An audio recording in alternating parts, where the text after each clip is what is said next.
I'm trying to get cozy today. Hello guys, and welcome back to my channel. My name is Renee. If you're new, thank you so much for clicking and watching this video. So today's video, I wanted to share with you guys some ways to reduce resistance when it comes to life in general. A couple weeks ago, I asked you guys what you wanted me to film for the month of November, and a lot of you guys asked me to do a video about resistance and the art of allowing. I came up with 5 ways to reduce your resistance to life and manifesting. So I'm gonna go ahead and get started in defining what the hell resistance even is. The refusal to accept something or the attempt of preventing something from happening. So in terms of the law of attraction, resistance can mean lack of faith or lack of belief in the ability to manifest. There's something holding you back subconsciously from truly committing to your manifestations. So there is external resistance and there's also internal resistance.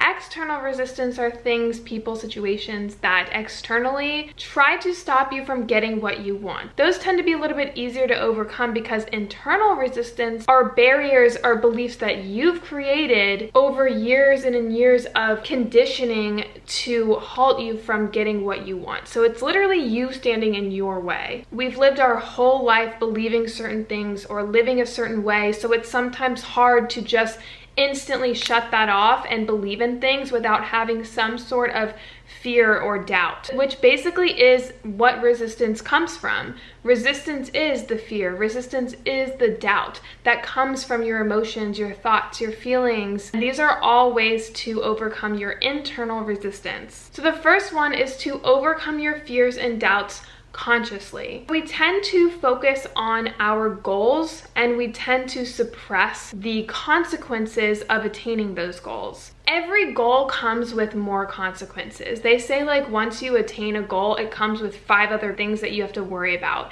because when you get certain things, it comes with different change and comes with different shifts.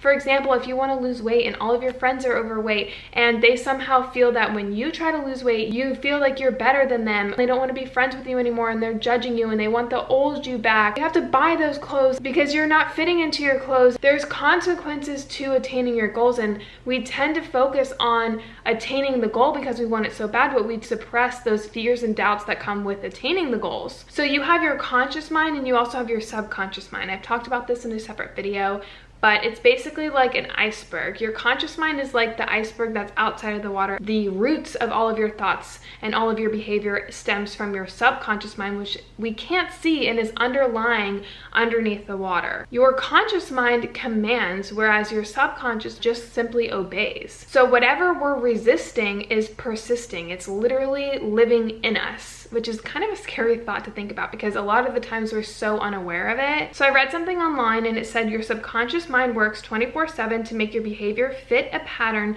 consistent with emotion, thoughts, hopes, and your desires. So it's literally working 24/7 without you even thinking about it. For example, if we have some doubts or fears in our mind, those are resistance to our desire to manifest, and we ignore them and we suppress them down into our subconscious, giving it more power. And we're almost like pre-paving a way for it to come up again in the future, because if you think about it, if we haven't overcome our emotions, if we haven't worked through our problems, it will come up again in the future because subconsciously you're acting with those thoughts in mind. Your behaviors and your actions are rooted from this subconscious thought. And the more we suppress it down, the more it'll come back up, and we'll suppress it again and we'll come back up, and we're paving a way for it to come up again in the future. And you have to overcome this consciously. So again, I have a whole separate video about how to consciously deal with your thoughts versus subconsciously deal with your thoughts, and I'll leave it linked on the screen if you guys want to check that out. Deal with them consciously so that you are in control and you are commanding your thoughts and your beliefs rather than just suppressing them and acting without even knowing that they're somewhere deep in your mind. So the second step in dealing with resistance is to live in possibility rather than probability. And this is just basically positive thinking and feeding into your positive thoughts rather than your negative thoughts. There's a quote that I've come across so many times in my life, and I love it so much. It says, "Shoot for the moon, even if you miss it, you will land among the stars." basically means like dream big, because even if you dream big, if you fail, you'll land somewhere in the realm of like your dream. There's another quote, I'm pretty sure Oprah said it, worrying is like praying for what you don't want. There's no value in worrying. Worrying just creates suffering. Your vibration matches the state that you're in. So if you are focusing on worrying and stress, your vibrational energy will align with what you're giving it. What you focus on the most is what you're going to be manifesting. It's what you're going to be living. There's another thing that I came across. It's a legend or like a tale that I came across that I loved. Tale about two wolves. An old Cherokee man teaches his grandson that there is a fight between two wolves inside all of us. One is evil. He is anger, envy, sorrow, regret, self-pity, resentment, and ego. The other is good. He is joy, peace, love, hope, serenity, kindness, truth, and faith. The grandson asks his grandfather, which wolf will win? And the grandfather replies, the one you feed. Basically meaning, if you feed into good energy, that's what you will show. If you feed into the negative energy, that's the life that you choose to live. Keep that in mind. When you do have negative thoughts, it's sometimes so overwhelming and more powerful. You're thinking more negative thoughts than you are positive ones, and it can be a little bit difficult to put all of your energy into the good ones when you have so many negative ones. Instead of like worrying and stressing that you have fears and doubts, think about it as that's the law of attraction working. The law of attraction is active, because when things start to shift, when things start to change, when you have these fears and doubts that come up, that is a sign that it's working and that you're ready to take things to the next level and you're ready to overcome these fears and doubts. The universe is handing them to you, giving you an opportunity to grow and learn from and to manifest the things that you want. Why do things pop up in our mind? Why do we get worried and stressed? Because the law of attraction is active. The mind is responding to all these shifts and changes. You are attracting right now. Why is it happening right now? Because you're ready for it. And these things are all coming into place because it's working. All this chatter is going to be coming and popping up into your head, and it's up to you to decide which one you're going to feed. Are you going to listen to the positive ones? Are you going to listen to the negative ones? Are you going to feed into appreciation and gratitude and overcoming these issues, or are you going to feed into the negativity, the doubt, the fear, and ultimately resist the manifestation that is giving you an opportunity to manifest right now? It's pretty interesting when you look at it that way. So the third thing in releasing resistance is to live in the present moment. Live presently. When we resist things that happen in our life, or we halt certain things from manifesting because we're afraid, or we have some sort of doubt, or we don't believe it, or we don't have faith in it, we are resisting the present moment. We are oppressing life. We don't want any part of it because we're afraid. We resist how things are, and we tend to fight against them, which is manifesting the opposite of what you want. We're attaching to how life should be versus just allowing it to be. We're focusing on how we can control and manipulate the situation rather than allowing and accepting what is and allowing it to flow. When something generates a negative emotion from you, odds are you are thinking in the resistance state of mind. You are not accepting it as it is. When you are generating positive emotions, that's a sign that you are in the allowing state of mind. You are in the present flow state of mind. When we are unwilling to accept what is, we are in the state of blame, prevention, contradiction, and in the future state of mind. We are trying to change what happened or what should be out of a situation rather than just letting it be. Release the idea of manipulating every little part in our lives and just accepting it for what it is, because resistance that you have towards the present moment is driving you crazy. We are in control of one thing and one thing only. We are in control of the reaction that we take in the present moment. That's the only thing that we can control in life, is our reaction to what is. Are you going to react in a way of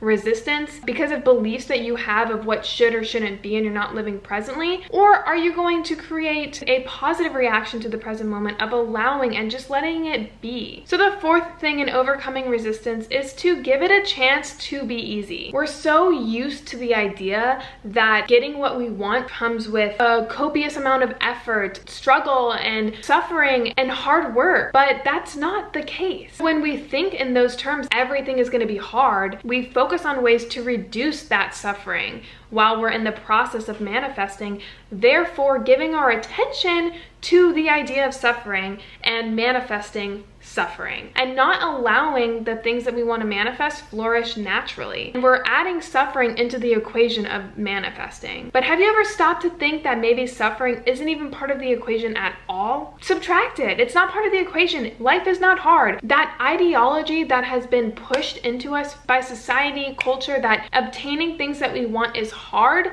is just something that, again, subconsciously we have believed in because we've lived our whole life like this. We've been pushed and almost conditioned to think that what we want to get is hard. Instead of just letting it be, if something happens in the present moment, go back to the step before this and just let it be and focus on your reaction to how you're going to solve the problem presently. So give it a chance to just flourish and be without adding suffering into the equation. So the fifth step in overcoming resistance is to accept simplicity. And this is by the great mind of Eckhart Tolle. He is so life-changing. If you guys want to read any of his books, I'll leave my favorite ones linked down below. They are literally life-changing, but this is kind of a concept that I've learned from his books over the years. The human mind adds a narrative to every situation, a story, an individualistic story based on our perspective of whatever's going on. We create this false sense of reality in our head based on our ego, our thoughts, our mind, our belief, our perspective